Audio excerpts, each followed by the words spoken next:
स्वागत है स्टूडेंट्स आपका हमारे चैनल पर। आज मैं आपके लेकर आया हूँ कक्षा 4 हिंदी की पाठ्य पुस्तक सुमन का अगला अध्याय अध्याय नंबर 5 मेरा गांव का पूरा सॉल्यूशन। तो अंत तक बने रहिएगा स्टूडेंट्स ताकि आप पूरा सॉल्यूशन कर पाएँ। तो चलिए स्टार्ट करते हैं अध्याय 5 मेरा गांव का पूरा सॉल्यूशन। अध्याय 5 मेरा गांव स्टूडेंट्स एक बहुत ही सुंदर कविता दी गई है जिसमें आप इसमें देख सकते हैं। फिर इसके बाद में हमने इसके कठिन शब्दार्थ दिए हैं, जिससे पहला है इंद्रधनुष, 7 रंगों वाला धनुष, पंख पसारे पंख फैलाकर, गुनगुन मधुर स्वर गाना, सांझ सकारे शाम और सुबह, रुनझुन छन छन या खनखन जैसी आवाज़, कोयलिया कोयल धुन आवाज़। फिर सरलार्थ दिया हुआ है स्टूडेंट, जो कि आप देख सकते हैं इस प्रकार से है।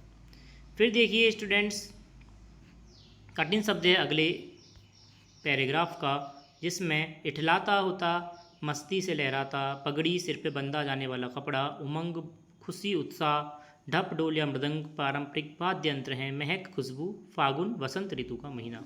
फिर सरलार्थ दिया हुआ है जो कि आप देख सकते हैं। अगला देखिए स्टूडेंट्स कठिन शब्दार्थ हो जाएगा इसका, जो ऊपर जो हमारा दिया हुआ पैराग्राफ है उनका। घरानते गूंजते हुए आवाज़ करते हुए, ची पतंग उड़ाने वाला उपकरण जिसको चरखी बोलते हैं, खो खो एक प्रकार का देसी खेल है, नटखट शरारती, चंचल चुलबुला, बोर सुबह। फिर इसका सरलार्थ या भावार्थ दिया हुआ है। फिर स्टूडेंट्स आता है हमारा अभ्यास कार्य, आओ बातें करें, जिसमें पहला प्रश्न है वर्तमान में आपके परिवेश में कौन कौन सी फसलें हो रही हैं। वर्तमान में हमारे परिवेश में गेहूँ, जौ, चना, सरसों, मसूर, मटर, आलू और अलसी आदि की फसलें हो रही हैं। आपके परिवेश में कौन कौन से वृक्ष, पशु और पक्षी दिखाई देते हैं। हमारे परिवेश में पीपल, बरगद, नीम, कीका, आम, अमरूद, अनार, बेर आदि के पेड़ हैं। गाय, भैंस, बैल, भेड़, बकरी, ऊंट, घोड़ा, गधा आदि पशु हैं। चिड़िया, तोते, कबूतर, कमेड़ी, मोर, कोयल, कौवा, बगुला आदि पक्षी भी हैं। अगला देखिए प्रश्न नंबर 3, गांव के जीवन और शहर के जीवन में चर्चा करना है, के बारे में चर्चा करना है। गांव के व्यक्तियों का जीवन सरल, शांत एवं प्राकृतिक वातावरण से युक्त होता है। वह सादा जीवन उच्च विचार के सिद्धांत पर चलते हैं। शहर के व्यक्तियों का जीवन व्यस्तम, तेज और अत्यधिक आधुनिक सुविधाओं से भरपूर होता है। भीड़ भरा वातावरण होता है। गांवों का जीवन खेती और पशुपालन पर आधारित होता है, जबकि शहर का जीवन व्यापार, उद्योग धंधों पर आधारित होता है। कविता में बताए गए विभिन्न खेलों के बारे में चर्चा करना है। उत्तर होगा कविता में गुल्ली डंडा, कुश्ती, कबड्डी, खो खो आदि का जिक्र है। फिर आता है हमारा बहुविकल्पिक प्रश्न, कविता के अनुसार सरसों के संग कौन मुस्कुराता है। गेहूँ। कविता के में पतंग को किसके समान कहा गया है। तितली के समान। फिर रिक्त स्थान की पूर्ति करेंगे। पहला है सांझ सकारे गायों के दल दौड़े जाते रुंझुन रुंझुन, चना गुलाबी पगड़ी पहने बना है दूल्हा भरे उमंग, शहद सी मीठी नटखट चंचल मेरे गांव की प्यारी भोर। फिर मिलान करेंगे। पंछी इंद्रधनुष, तितली पतंग, चना दूल्हे से, अंबर आंगन से। ध्वनियों उनके स्रोत से मिलाना है। रुंझुन गाय, गुनगुन पंछी, घर घर ट्रैक्टर, टन टन घंटी। अति लघुरात्मक प्रश्न है, जिसमें पहला है कविता में बताए गए जीवों के नाम बताने हैं। गाय, तोता, कोयल, चिड़िया, तितली आदि। कविता में किस ऋतु की फसलों की चर्चा की गई है। बसंत ऋतु की। कविता से आगे सोचिए और बताइए स्टूडेंट्स। पहला है पंछियों की तुलना इंद्रधनुष से क्यों की गई है। पंछियों की तुलना इंद्रधनुष से इसलिए की गई है क्योंकि जैसे इंद्रधनुष रंग बिरंगा सुंदर होता है, वैसे भी पक्षी भी अनेक रंगों के होते हैं। आकाश में उड़ते हुए बहुत सुंदर लगते हैं। उनके पंख और उड़ान इंद्रधनुष जैसे शोभा बिखेरती है। चने को गुलाबी पगड़ी जैसा क्यों बताया गया है, पहने क्यों बताया गया है। चने को गुलाबी पगड़ी पहने इसलिए बताया गया है क्योंकि चने के फूल गुलाबी रंग के होते हैं। यह फूल ऐसे लगते हैं जैसे खेतों में चना गुलाबी रंग की पगड़ी पहनकर खड़ा हो। यह एक सुंदर उपमा है जो खेत की शोभा को दर्शाता है। अनुमान और कल्पना आधारित प्रश्न है सेकंड, जिसमें पहला है बादलों में आपने कौन कौन सी आकृतियाँ देखी हैं। बादलों में विभिन्न आकृतियाँ देखी जा सकती हैं, जैसे जानवरों की आकृतियाँ, घोड़ा, हाथी, कुत्ता आदि। इंसानों के चेहरे या आकृति, वस्तुओं की आकृतियाँ, कभी कभी बादलों में बड़े बड़े महल या किले जैसी आकृतियाँ भी दिखाई देती हैं। नेक्स्ट है, यदि आप चिड़िया होते तो कहाँ जाना पसंद करते एवं किस तरह की ध्वनि निकालते। यदि मैं चिड़िया होता तो खुले आसमान में उड़ता पसंद करता, जहाँ मैं पहाड़ों, नदियों, जंगलों, खेतों के ऊपर उड़ सकता। मैं पेड़ों पर घोंसला बनाना पसंद करता, जहाँ अपने साथियों संग रह सकता। मैं चींची, कूकू और गुनगुन जैसी मधुर ध्वनि निकालता, जो सुबह शांति और प्राकृतिक सुंदरता को दर्शाता। आपके गांव या शहर में सुबह कैसी होती है, लिख रही है स्टूडेंट्स। ये व्यक्तिगत प्रश्न है, हर एक गांव में अलग अलग भिन्न हो सकता है। मेरे गांव में सुबह बहुत शांत और ताजगी भरी होती है।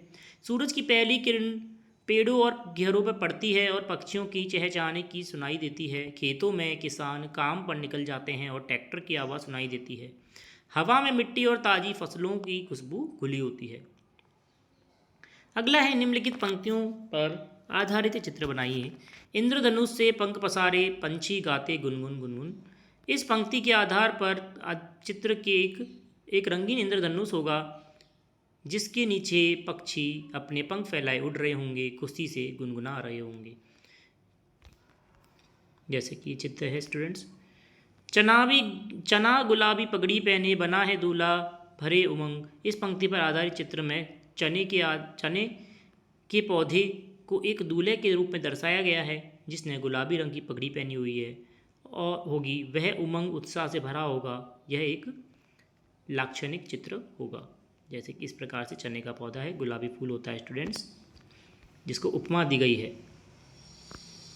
पगड़ी पहने दूल्हे जैसा। चलिए आगे बढ़ते हैं, चर्चा करनी है। आपके परिवेश में होने वाली फसलों एवं ऋतुओं पर चर्चा करनी है।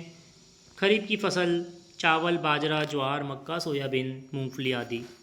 ये फसलें आमतौर पर जून जुलाई में बोई जाती हैं और सितंबर अक्टूबर में काटी जाती हैं। रबी की फसलें गेहूं, चना, सरसों आदि की फसल ये अक्टूबर नवंबर में बोई जाती हैं, मार्च अप्रैल में काटी जाती हैं।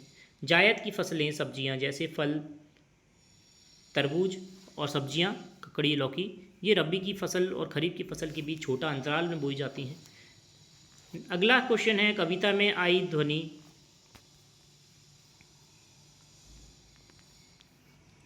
के अलावा आपको कौन सी अन्य ध्वनियाँ आपके परिवेश में सुनाई देती हैं, उन ध्वनियों पर चर्चा करनी है और आपको किसकी ध्वनि ज़्यादा पसंद है और क्यों। अन्य ध्वनियों में सुनाई देती है वाहनों की आवाज़, मोटरसाइकिल, बस, कार की आवाज़, घंटी की आवाज़, मंदिर, साइकिल, स्कूल में, लोगों की बातचीत और हंसने की आवाज़ें, निर्माण कार्यों की आवाज़, पालतू जानवरों की आवाज़ जैसे कुत्ते का भौंकना। पसंदीदा है, मुझे बारिश की बूंदों की आवाज़ सबसे ज़्यादा पसंद है। ये आवाज़ शांतिदायक होती है, मन को सुकून देती है। ये प्राकृतिक सुंदरता और ताजगी का एहसास कराती है। अगला देखिए, भाषा की बात। निम्नलिखित पंक्तियों में से संज्ञा, विशेषण और क्रिया को छांटिए। पहला है, सांझ सकारे गायों के दल दौड़ जाते हैं रुंझुन रुंझुन। चना गुलाबी पगड़ी पहने बना है दूल्हा भरे उमंग। घर घर घर्राते ट्रैक्टर दौड़ रहे हैं खेतों की ओर। और उड़ी पतंगे तितली जैसी खींच रहे चरखी की डोर। संज्ञा में गाय, दल, चना, पगड़ी, दूल्हा, उमंग, ट्रैक्टर, खेत, पतंगे, तितली, चरखी, डोर आ जाएगा। विशेषण में सांझ सकारे गुलाबी हरे भरे घर घर घर्राते जैसी। क्रिया दौड़ जाते हैं, पहने पे बना हुआ है, बने हैं, दौड़ रहे, खींच रही। निम्नलिखित शब्दों में ध्वनि से मिलते जुलते शब्द बनाइए। छाँव, गाँव, ठाव, पाँव, छप, टप, धप, ठप, चटक, मटक, गटक, फटक, झनक। नीचे दिए गए शब्दों के विपरीत अर्थ वाले शब्द बना रहे हैं। हंसना, रोना, सांझ, सुबह, मीठी, कड़वी। फिर स्टूडेंट नीचे हमें एक कविता दी हुई है जिसे पूरा करना है। यहाँ पे आ जाएगा स्टूडेंट्स खेजड़ी। ठीक है,